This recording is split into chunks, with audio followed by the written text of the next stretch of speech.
정부가 예비 타당성 조사 면제 대상 사업을 다음 주 발표할 예정입니다. 경남은 서부 경남 KTX와 부산 제2신항 건설 사업을 면제 대상으로 신청했습니다. 진주 삼성교통과 진주시가 최저임금의 보장 책임을 놓고 팽팽하게 맞서고 있습니다. 시민단체에선 사회적 합의를 통한 문제 해결을 촉구했습니다. 최근 홍역 확진자가 전국적으로 빠르게 확산되면서 경남 지역에도 비상이 걸렸습니다. 통행료가 비싼 거가대교를 국가가 관리하거나 재정 지원해달라는 결의안을 경남도 의회가 채택했습니다. 계속해서 경남 소식 진주에서 전해드립니다. 국가 재정을 투입하는 대규모 신규 사업 가운데 예비 타당성 조사를 면제할 대상이 다음 주 초 발표될 예정입니다. 경남에선 서부 경남 KTX와 부산 제2신항 건설 사업을 신청했는데 적어도 이 가운데 한 건은 면제 대상에 포함될 거라는 관측이 나옵니다. 정영민 기자입니다. 경상남도가 기획재정부에 신청한 예비 타당성 조사 면제 사업은 2건. 5조 3천억 원 규모의 김천에서 거제를 잇는 남부 내륙철도와 12조 원대 부산 제2신항 건설 사업입니다. 예비 타당성 조사는 대규모 공공사업의 경제성 등을 검토해 사업 추진이 적절한지 판단하는 절차입니다. 하지만 정부는 지역 균형 발전을 위한 사업은 예타 조사를 받지 않을 수 있다는 예외 조항을 들어 면제 사업을 오는 29일 최종 발표하기로 했습니다. 지자체의 요구 사항도 고려를 하고 또 기준과 원칙을 가능한 한 준수해서 하려고 했다는 말씀을 드리고요. 17개 광역시도에서 각각 2건씩 신청했는데 이 가운데 적어도 한 건씩은 면제 대상에 포함시킬 거란 관측이 나옵니다. 이럴 경우 경남은 남부 내륙철도가 됐든 제2신항건설이 됐든 착공 시기는 크게 앞당길 수 있습니다. 평균 2-3년 걸리는 예타 조사 기간을 앞당겨 실시 설계에 들어갈 수 있기 때문에 남부 내륙철도는 2022년 상반기, 부산 제2신항 1단계 사업은 2025년에 착공 가능할 전망입니다. 낙후 지역은 오히려 경제성 평가에서 불이익이 있기 때문에 이와 같은 예타 제도로서는 그런 지역 균형 발전을 도모하는데 한계가 있어서 그런 걸. 하지만 예타 면제가 오히려 경제적 효율성을 낮추거나 세금 낭비로 이어질 수 있다는 비판적 시각도 나오고 있는 만큼 부처 간 긴밀한 협의와 심사에 신중을 기해야 한다는 지적이 나오고 있습니다. MBC 뉴스 정영민입니다. 진주 삼성교통 파업 사태의 쟁점은 진주시가 시내버스 노동자에 대해 최저임금의 보장 책임이 있느냐는 겁니다. 서로의 주장이 되풀이되고 있는 가운데 시민단체들은 사회적 합의를 통한 문제 해결을 촉구하고 나섰습니다. 서윤식 기자입니다. 월급을 제일 많이 받는 삼성교통에서 적자를 이유로 파업하고 있다. 진주시는 대체 투입한 전세버스에 이런 내용의 현수막을 내걸었습니다. 총액만 따지면 맞습니다. 삼성교통 노동자들은 주 90시간, 월 315시간을 일해서 최대 410만 원을 받습니다. 열악한 경영 여건 때문에 한 달에 35일을 일하지만 시급은 7천 원 이하로 최저임금에도 못 미치는 겁니다.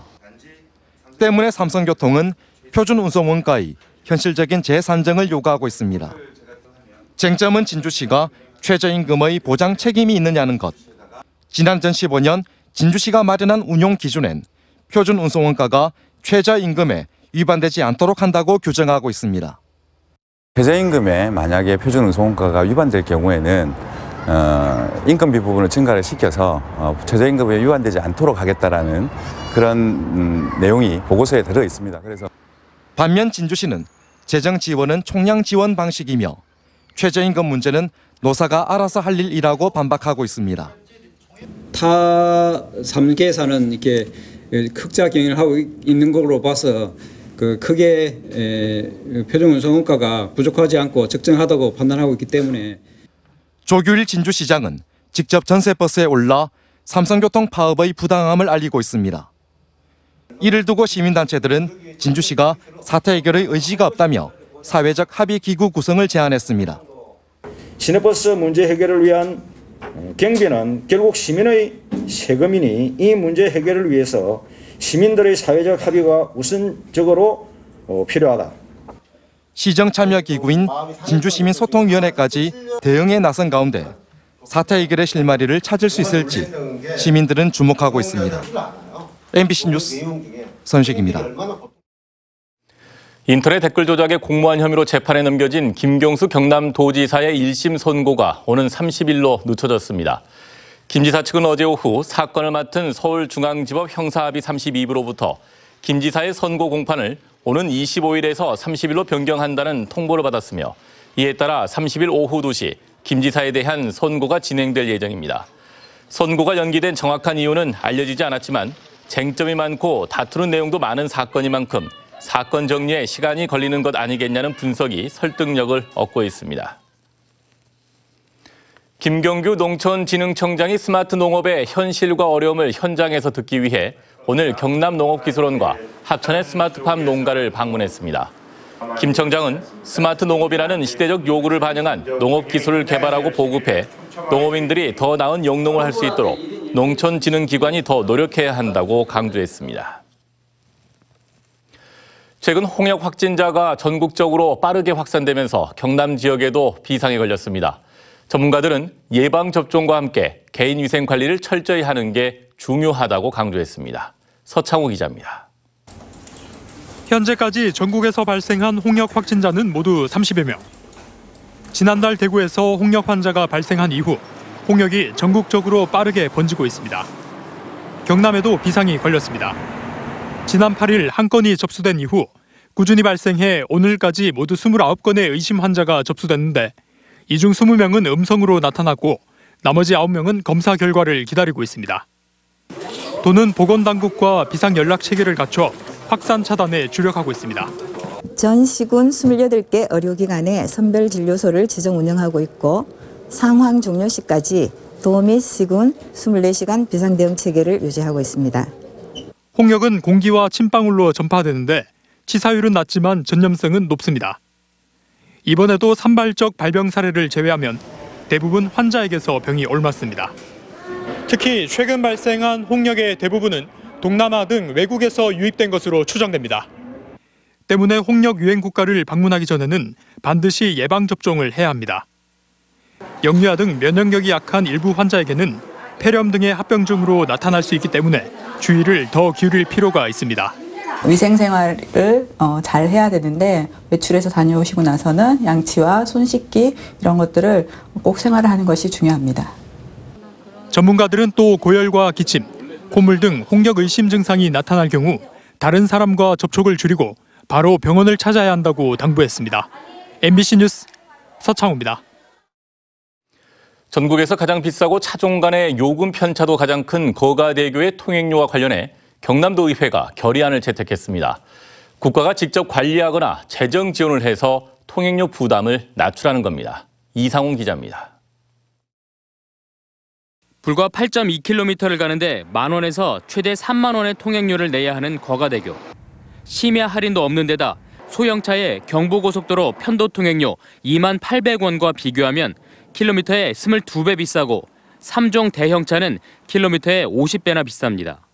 특대형이나 버스 같은 경우는 단초 계획 목표치에 승용차는 거의 도달했지만 이 차들은 10%에서 15% 정도밖에 안 됩니다.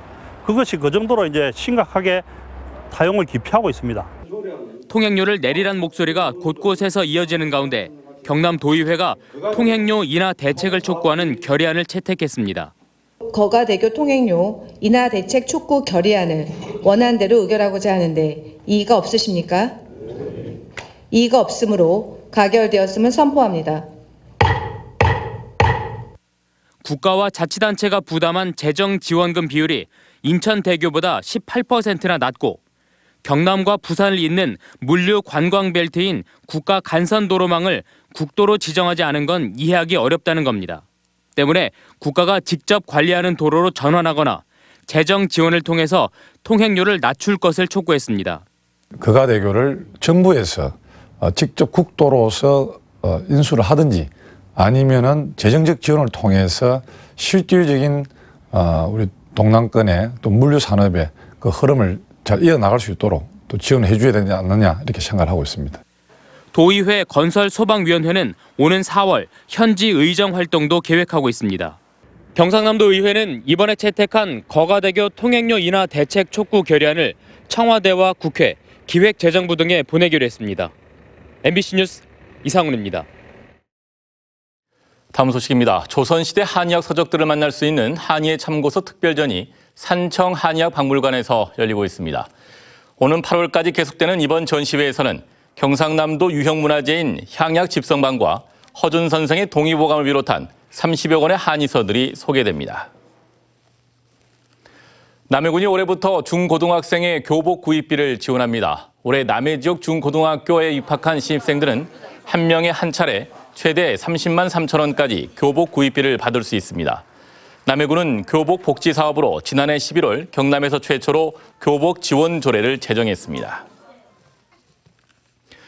2019학년도 수시 모집 대입 결과를 분석한 결과 경남의 입시 결과가 크게 향상된 것으로 나타났습니다. 경남교육청에 따르면 서울대 합격자가 지난해 94명에서 올해 111명으로 18% 증가하는 등 주요 대학의 합격자 수가 지난해보다 최대 24% 증가한 것으로 나타났습니다. 교육청은 3년 전 실시한 고교 평준화 지역 균등 분배와 대입정보센터를 통한 맞춤형 지도가 효과를 거둔 것으로 분석했습니다. 경상남도가 올해 감사 행정 목표를 도민에게 도움되는 감사로 정하고 감사 행정 혁신을 비롯한 5대 정책을 추진합니다. 이에 따라 합의제 감사기구 도입을 검토하고 사회적 가치 감사를 시행하며 찾아가는 사전 컨설팅 감사와 적극 행정 현장 면책 제도도 추진합니다. 한편 도는 올해 시군 직속기관, 사업소, 출자 출연 기관 등 20개 기관에 대해 종합 감사를 합니다. 2019년 경상남도 자치분권협의회 회의가 오늘 경남도청에서 열렸습니다. 자치분권위원 등 20명이 참석한 이번 회의에선 2019년 자치분권 사업계획 보고에 이어 자치경찰제 도입을 주제로 한 토론도 이어졌습니다. 한편 경남자치분권협의회는 자치분권 추진 계획과 사업에 관한 자문과 협의, 조정 등의 역할을 하게 됩니다. 성면과 관련한 건강영양조사 지원에 관한 조례제정 토론회가 오늘 도의회 대회의실에서 열렸습니다. 오늘 토론회에는 성면환경보건센터 관계자와 교수 등 관련 전문가들이 참석해 성면의 건강 영향과 경남의 성면 노출원, 부산시 조례의 성과와 한계 등을 살펴보고 조례의 필요성을 논의했습니다. 올해 한국관광 100선에 선정된 거제 외도 보타니아가 3월 초부터 거제 시민에게 무료 개방됩니다. 외도 보타니아는 거제시의 1000만 관광객 유치와 조선어 침체로 어려움을 겪고 있는 거제 시민들을 위해 성인 기준 입장료 12,000원을 받지 않기로 했다고 밝혔습니다. 지금까지 진주였습니다. 고맙습니다.